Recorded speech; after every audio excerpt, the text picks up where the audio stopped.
kembali lagi di Tongpu Pondok Podcast. Lepas nafas, Tarik nafas, buka mata. Dengan saya Uniken Diken dan Sa Putri Tesalonika Yegrim. wah, Putri, tanda warna bagus-bagus ya. Puji Tuhan, seperti Tuhan. Asik. Bagaimana kabar? Baik-baik? Puji Tuhan, baik. Oke. Masih hidup? Masih hidup. Ya. Jadi Putri, tahu ke tidak? Apa kabar? Iya, selalu saya lupa ya. Yo. Tapi bersyukur kabar baik. Kau lihat juga baju bunga-bunga, sangatlah rambut. floral. Iya, itu sudah bunga-bunga jadi. Tahu ke tidak? Hari ini tuh ini minggu terakhir di bulan Juni. Dan ketong punya tema pembahasan di bulan ini juga sudah mau selesai. Kalau teman-teman tahu dari bulan Juni itu ketong bahas tentang tema besar untuk bulan Juni itu dia bicara tentang dari tawar hati sampai melihat. Wow. Jadi ini sudah mau berakhir tapi dia akan tutup dengan satu tema yang ketong akan bahas di hari ini, yaitu apa Putri? Yaitu sikap lebih penting daripada kemampuan. Jadi Putri, ada satu ayat di 1 Petrus 4 ayat 7 itu dia bilang begini. Kesudahan segala sesuatu sudah dekat. Karena itu kuasailah dirimu dan jadilah tenang supaya kamu dapat berdoa. Wow.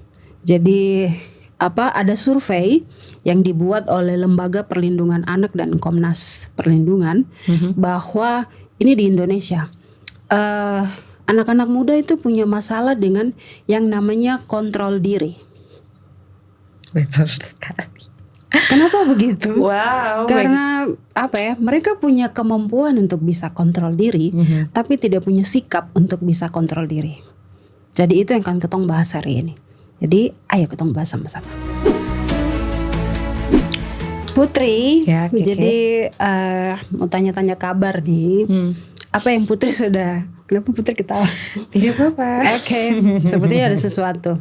Jadi apa yang Putri bikin dari firman Tuhan minggu lalu yang ketong bahas di episode kemarin tentang Tuhan tidak lalai menepati Dia pu janji. Oke, lepas nafas nih ya.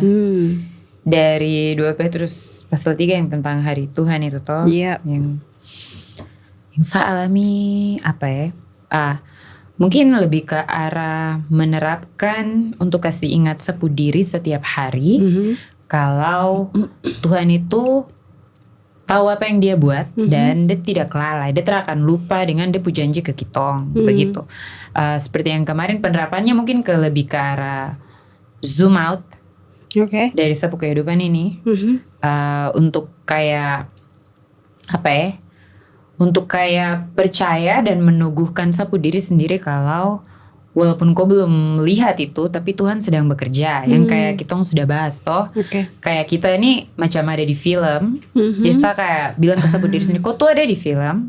Dan kau mati nanti dari kau datang ke dunia ini sampai kau mati selesai. Nanti ya kau meninggal nanti kau selesai, itu Tuhan sudah tahu apa yang Dia buat.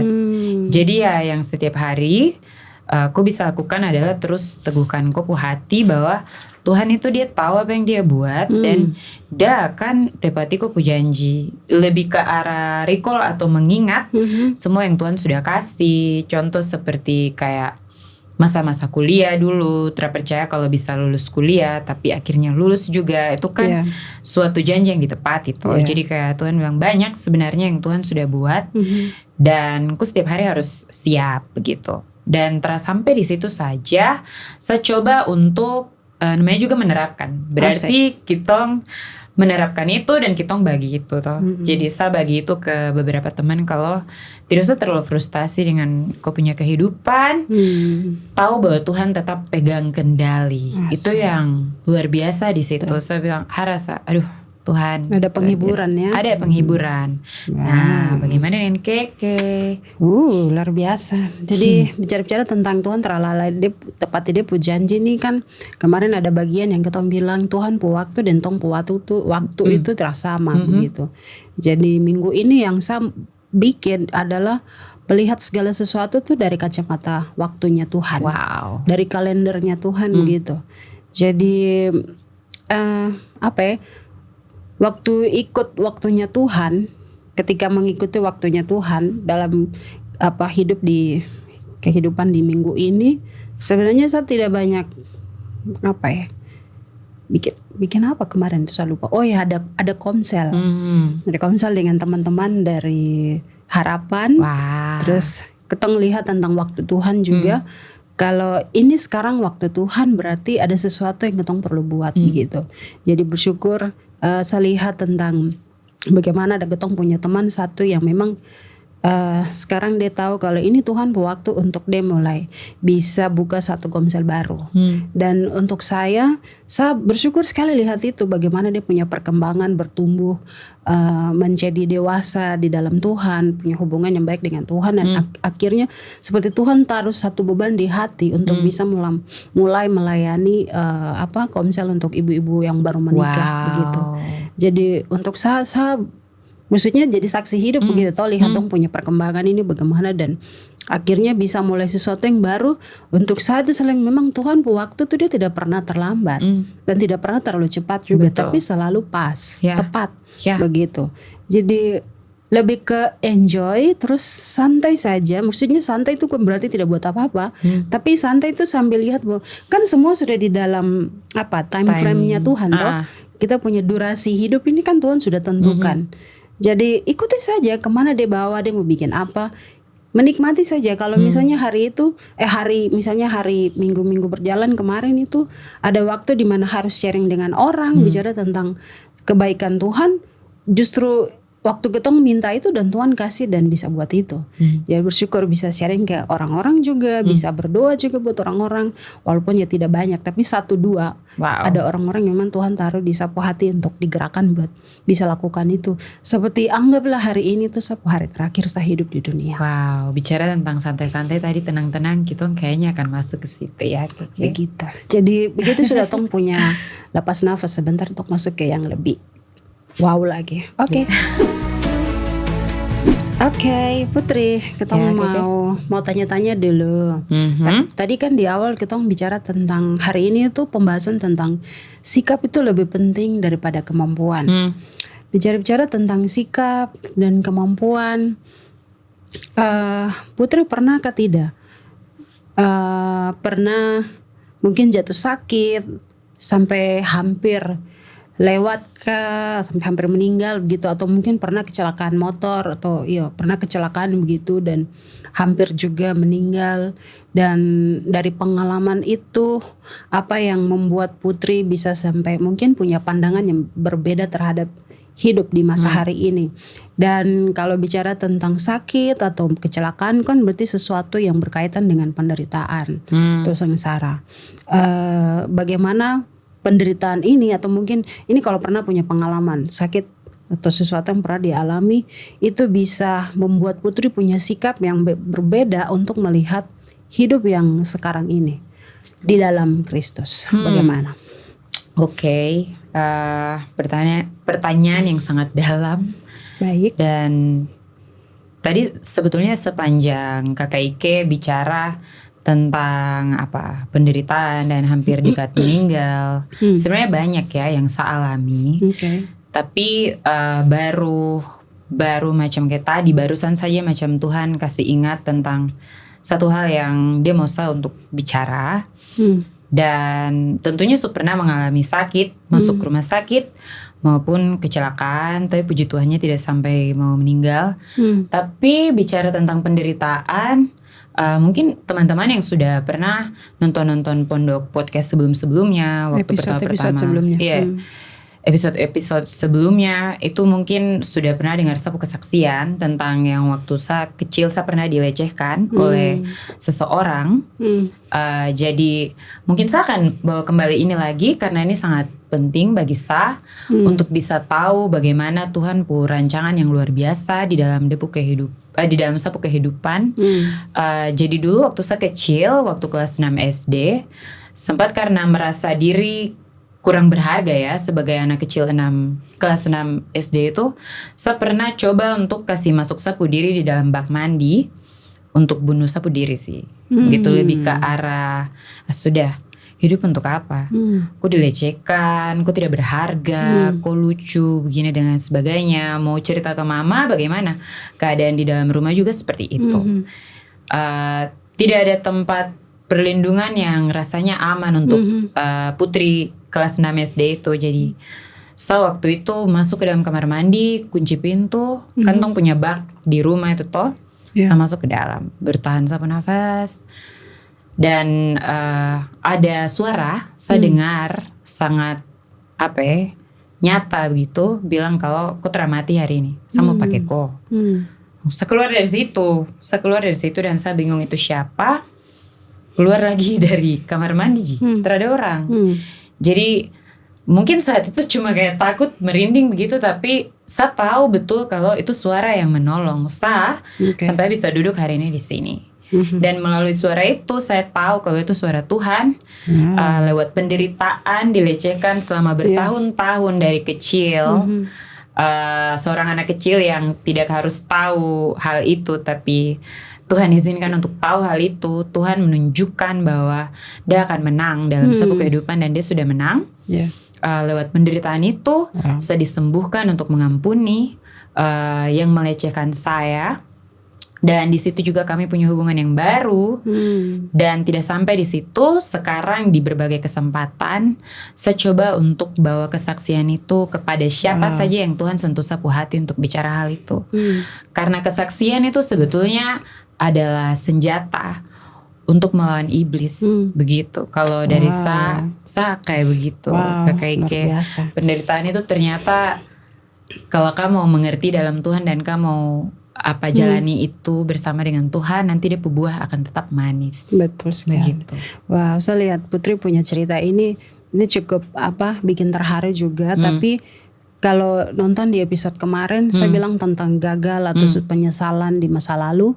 Kalau waktu itu tidak mengalami itu, hari ini Putri tidak bisa bersaksi untuk teman-teman bahwa itu Tuhan. Begitu. Itu Tuhan. Suara itu Tuhan. Maksudnya Tuhan kasih tahu itu bahwa hari ini waktu untuk Putri kasih tahu tentang itu ke semua anak muda. Mungkin ada yang punya punya cerita yang mungkin sama dengan Putri, atau bahkan lebih berat dan tidak berani untuk terbuka. Dan ada orang-orang yang mungkin Tuhan taruh dekat kamu di situ untuk bisa berbagi, bercerita, dan itu bisa menolong kamu untuk bisa lepas bebas dari situ. Betul sekali. Dan itu balik kepada pilihan yang terbaik. Harus pilih untuk bisa lepas supaya Tuhan bisa pakai lebih, karena saat-saat ini adalah saat-saat terakhir. Kesudahan segala sesuatu sudah dekat. Kita tidak bisa santai-santai dan mau terikat. Dan kalau hari ini digerakkan untuk bisa bersaksi, Putri bersaksi untuk teman-teman, saya percaya memang ini waktu Tuhan. Benar. Ketong anak-anak muda yang masih bergumul dalam situ bisa ayo bangkit lagi. Betul sekali. Dan bisa jadi refleksi juga sekarang ini untuk yang kemarin di belakang itu jadi pengalaman untuk hari ini bisa jadi kesaksian, bisa bawa anak-anak muda lain yang mungkin juga punya masalah yang sama supaya bisa melihat Tuhan. Betul. Kalau dong kesempatan untuk jadi ciptaan baru. Ya. Begitu. Oke, Keke.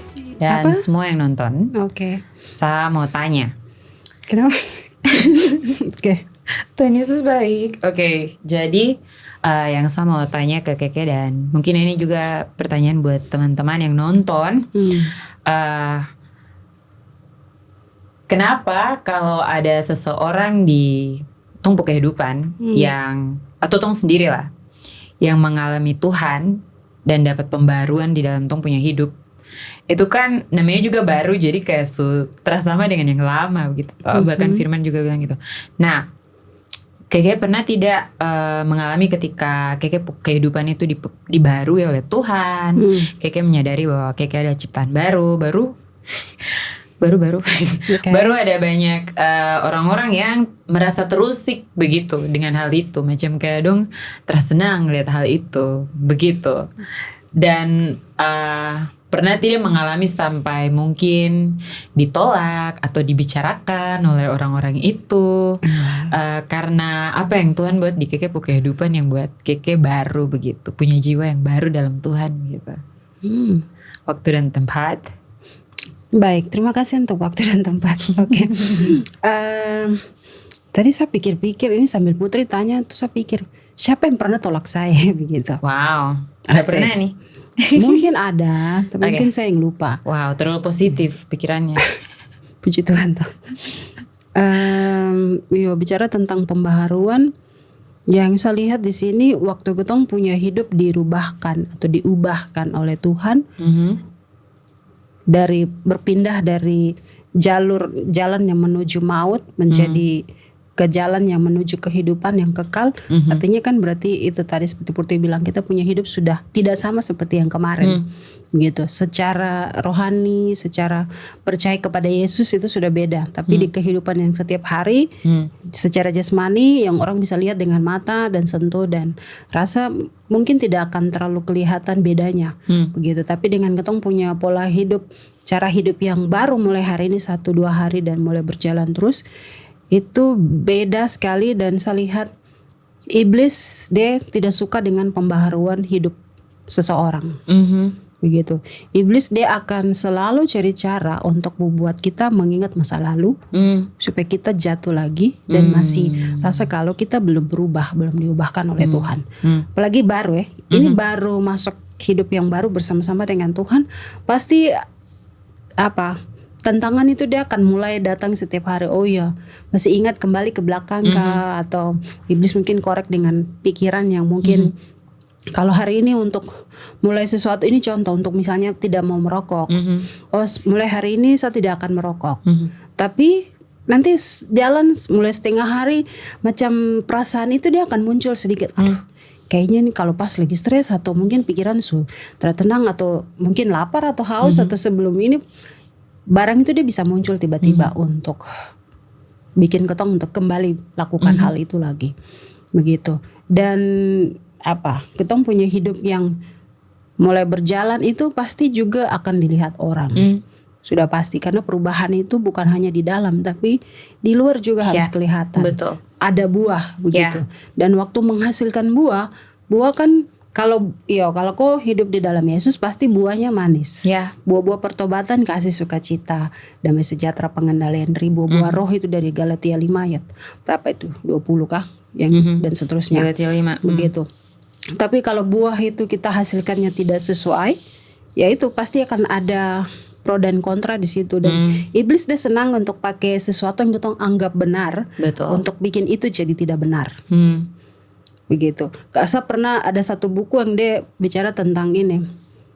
Buku itu judul tuh Screwtape Letters. Oke, jadi artinya itu bicara tentang ada bapak iblis.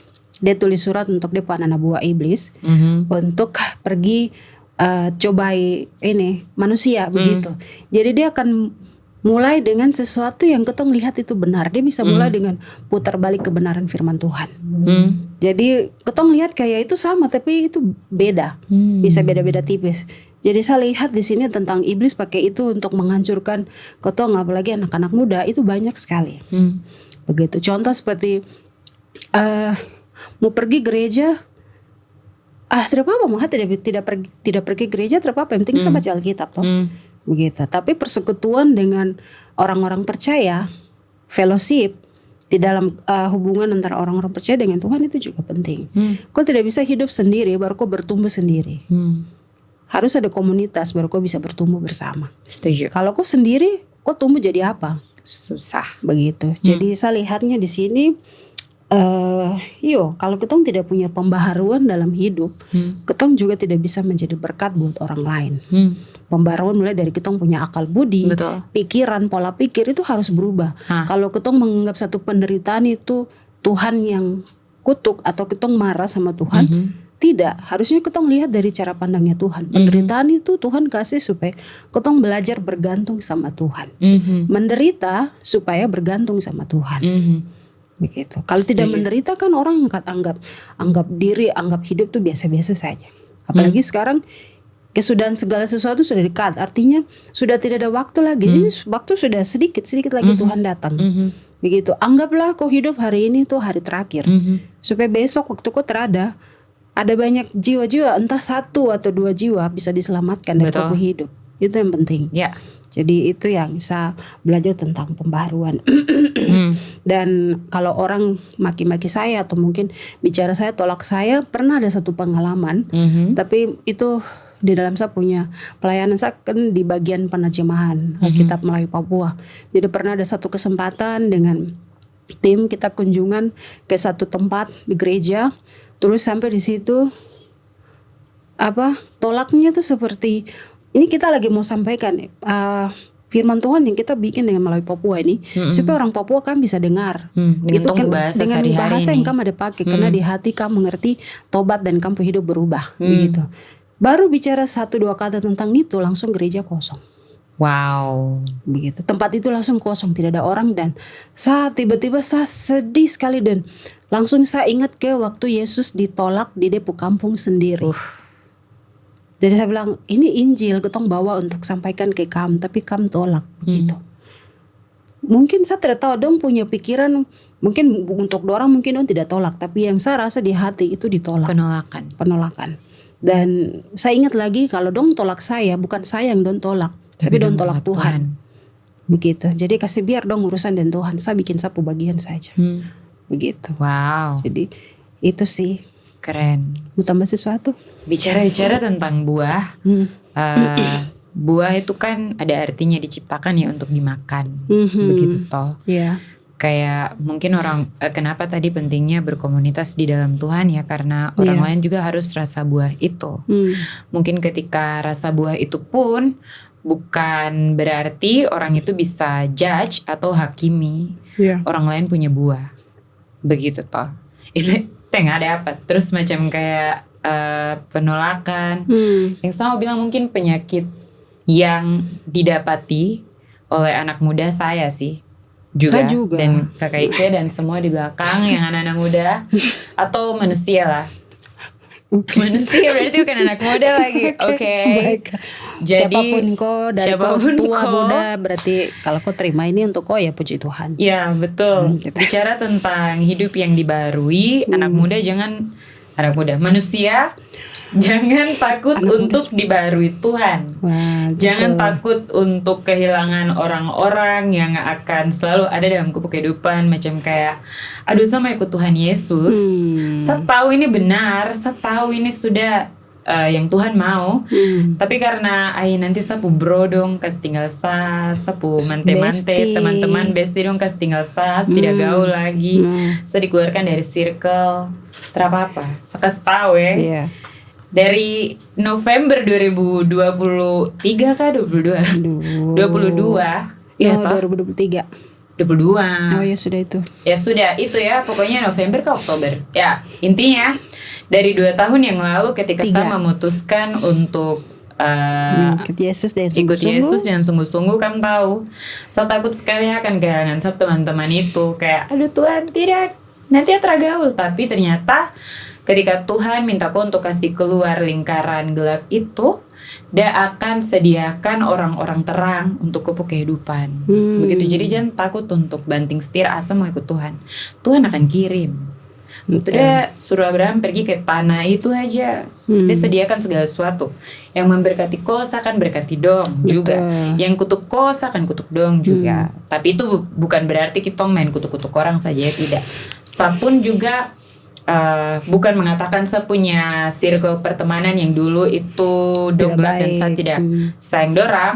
Justru ketika saya hidup dalam Kristus, kasih dari Tuhan Yesus itu sendiri sempurna dalam saya. Jadi saya melihatnya ke arah saya juga mendoakan dorang dan saya berharap dong bisa bertemu dengan Tuhan Yesus. Dan kalau dikasih kesempatan untuk ketemu dorang, saya mau juga kasih tahu tentang Tuhan ku baik itu bagaimana begitu.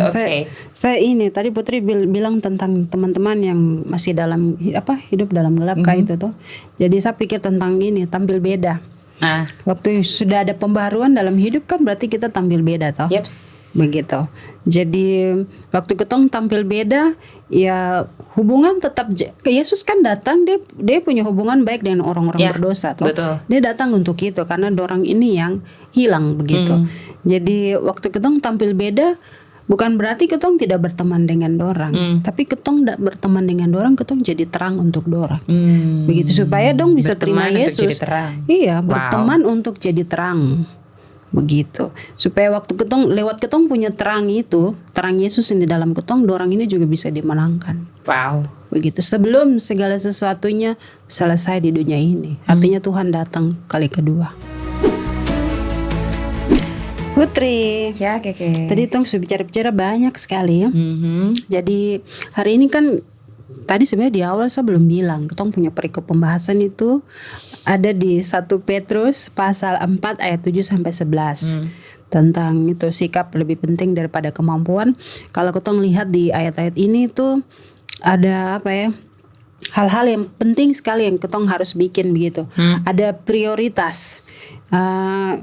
Di dalam ayat-ayat itu dia bicara tentang kesudahan segala sesuatu sudah dekat, terus kuasai diri, tenang dan bisa berdoa, terus mengasihi dengan lebih sungguh-sungguh, memberikan tumpangan kepada orang asing atau orang lain, terus ada juga bicara tentang karunia atau talenta yang Tuhan taruh di kita punya hidup untuk bisa memuliakan Tuhan gitu.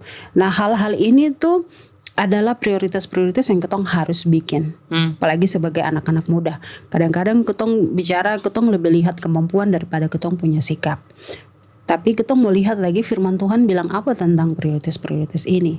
Nah, menurut ayat ini, ayat 7 sampai 10 ini, prioritas apa yang harus ketong bisa pasang atau ketong pakai dan hidup itu dalam hidup setiap hari. Terus juga ada bicara tentang terus apa yang kita bicara tuh kita lakukan itu mana yang penting. Jadi ini ada 2 pertanyaan.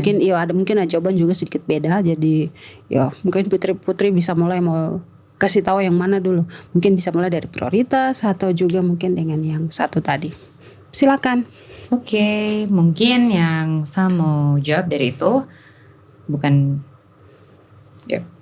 ya pokoknya jawab itu adalah untuk saya prioritas saat ini, karena kayak tanya ke saya prioritas adalah kasih satu sapu suara dengan Tuhan pesuara. Oke, begitu. Ketika kasih satu sapu suara dengan Tuhan pesuara, berarti saya mau tunduk dengan apa yang Tuhan bilang. Dan di firman hari ini dari 1 Petrus 4, 7 sampai 11 itu kan dia bilang tadi yang kayak sudah bilang itu sudah. Yang pertama ya kalau mau satukan suara dengan Tuhan adalah kuasai tongpu diri. Betul. Supaya lebih tenang dalam menghadapi segala sesuatu. Mau itu hal yang sangat-sangat menyenangkan tongpu hati maupun sangat-sangat pahit dan dalam penderitaan kita harus tetap kuasai tongpu diri, bawa ketenangan dalam tongpu hati. Bawa ketenangan itu apa? Bawa Yesus, bawa Depu firman. Firman itu yang saya mau taruh di atas dari satu situasi pikiran dan apa yang saya lihat. Firman itu yang saya taruh di atas daripada kata-kata yang bikin sapu hati setengah mati. Terus yang kedua adalah mengasihi orang dan sungguh-sungguh. Macam kalau kita sebenarnya tong tidak akan pernah tahu kalau tong tidak melakukan. Jadi kam coba atau saya pun mau coba untuk mengasihi orang yang tidak mungkin saya kasih dia.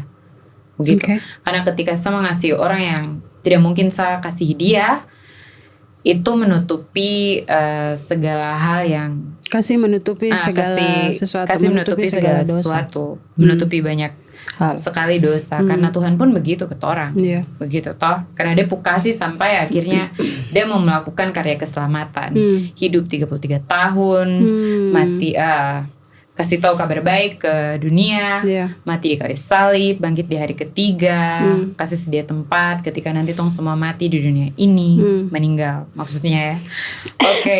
Terus beri tumpangan seorang akan yang lain. Di ayat 9 itu mungkin kayak yang tadi kakek bilang, tapi kalau yang saya lihat itu macam menerima dorang. Kita bisa berkata-kata dengan tong pemulut menerima, tetapi apakah tong pu hati bisa menerima orang itu atau tidak? Dengan depu segala kekurangan, begitu. Karena biasa kalau ada hati yang menolak, itu akan ada konflik. Tapi kalau ada hati yang mau menerima, itu akan ada ketenangan, begitu. Terus dari ayat 10 sampai ke 11 itu ada bicara tentang karunia-karunia yang tong dapat kasih. Yang Tuhan kasih ke kita.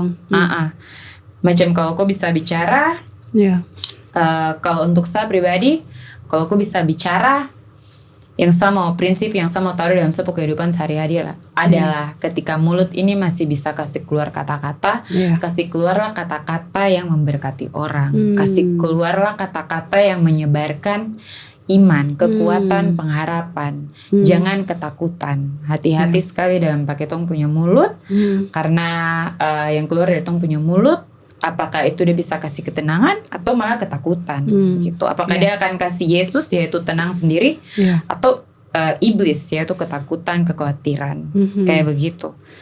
Dan berbicara terus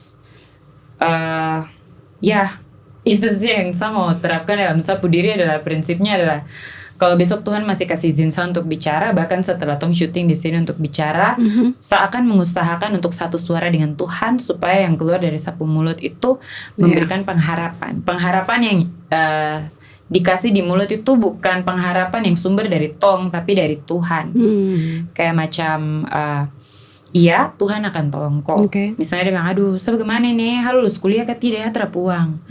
Tenang kawan, Tuhan, di dalam Tuhan Yesus dia akan bantu kau, kasih kau biaya yang kau perlukan, bahkan semua yang bukan dari saya tapi dari Tuhan, kayak begitu. Terus apa? Masih banyak lagi. Asik. Itu prinsip yang saya mau lakukan sesuai dengan firman yang tong baca hari ini tentunya. Terus di antara apa yang kita percaya, tong bicara atau yang tong lakukan, mana yang penting? Menurut saya, ketika kau percaya firman Tuhan setiap hari dalam kau kehidupan, itu yang akan keluar dari kau. Mau itu dari kau mulut atau dari kau punya kelakuan. Begitu. Kalau dari saya pribadi, karena setiap hari mau konsumsi firman Tuhan dan saya ada paksa sapu diri, kayak kau harus baca setengah mati juga mengantuk, capek juga tetap baca firman Tuhan sampai taruh jadi sapu wallpaper HP, hanya untuk kasih ingat saya kalau firman itu harus di atas dari sapu kondisi, apa yang saya lihat begitu. Jadi itu akan berbuah di sapu hati. Buahnya di sapu hati ketenangan. Buah di sapu mulut saya kasih kata-kata yang kasih pengharapan yang berasal dari Tuhan. Terus buah di tindakan adalah kuasai diri. Baiklah. Itu juga masih dalam belajar kita dalam belajar proses menguasai diri, tidak yang langsung reaksi tidak, tapi kayak tenang seperti hari ini Tuhan bilang tenang di situ. Wah, luar biasa. Betul yang Putri bilang, memang pokoknya ya intinya yang saya mau tambahkan mungkin tentang anggaplah hari ini kau hidup itu hari terakhir kau hidup. Gitu. Jadi kerahkan semua yang ada di kau yang Tuhan sudah taruh, pakai itu untuk kemuliaannya Tuhan. Begitu. Entah kau talenta, kau bisa bernyanyi, kau bisa main musik, kau bisa bicara kebenaran tentang firman Tuhan, kau pintar dalam keuangan, kau pintar dalam sosial media, kau pintar dalam hal apa saja, pakai itu untuk kepentingan banyak orang dan untuk kemuliaan Tuhan. Begitu. Talenta yang Tuhan kasih ke ketong itu bukan untuk ketong. Jadi senang. Iya, itu untuk memuliakan Tuhan, bukan untuk menyenangkan kita. Betul. Begitu. Jadi kalau hari ini saya biasa pikir saya sendiri, hari ini kalau hidup terakhir, besok itu nanti orang ingat saya sebagai apa? Satu kata untuk Ike waktu dia hidup itu apa? Itu yang ketong harus bikin sekarang, tapi pakai dengan caranya Tuhan. Betul. Supaya waktu ketong selesai dari dunia ini, ada buah-buah atau warisan-warisan ilahi yang ketong kasih tinggal untuk anak cucu mungkin, pupu keluarga mungkin, anak-anak muda atau siapapun yang nanti di satu waktu dong bisa nonton video ini, atau dong lihat dan dong bertobat, gitu. Jadi kerahkan semua apa yang ada di kopu hidup dan lakukan itu untuk kemuliaan Tuhan. Supaya waktu kau selesai dari dunia ini, Tuhan akan lihat kau dan akan bilang, inilah hambaku yang setia. Dan mari gabung sama-sama dengan saya di dalam Yerusalem baru, hidup yang kekal ini. Bersukacita bersama-sama dengan dia. Jadi kalau sekarang ketong lihat mungkin ketong tidak punya kemampuan untuk bikin sesuatu, tapi Tuhan mau lihat ketong punya sikap. Sikap anak-anak Tuhan itu bagaimana? Menunjukkan kerendahan hati, mengasihi orang yang tidak menerima kasih dari ketong, menolak ketong, itu harus ditunjukkan. Jadi bukan tentang bicara, tapi tentang tindakan begitu. Dan kalau hari ini ketong masih tanya-tanya, kenapa saya harus mengasihi orang-orang yang menolak saya? Saya mau bilang, kalau Yohanes bilang tidak apa-apa sekarang hari ini kau tidak mengerti, tapi suatu waktu kau akan mengerti kenapa kau harus kasih itu bukan hanya sebatas kata-kata, tapi harus ada tindakan. Begitu. Betul. Harus ada tindakan. Kalau kita lihat dunia semakin dingin, kasihmu harus semakin hangat. Begitu. Kasih naik, kau punya kasih itu. Tidak harus pikir cara besar-besar. Cukup dengan kau beli 1 gula-gula atau permen, atau kau telepon orang, kau tanya dong apa kabar, kau bisa ketemu dia, kau bisa sharing. Itu waktu yang berharga untuk orang itu. Pakai waktu baik-baik ya. Betul. Andalan. Sikap lebih penting daripada kemampuan. Betul.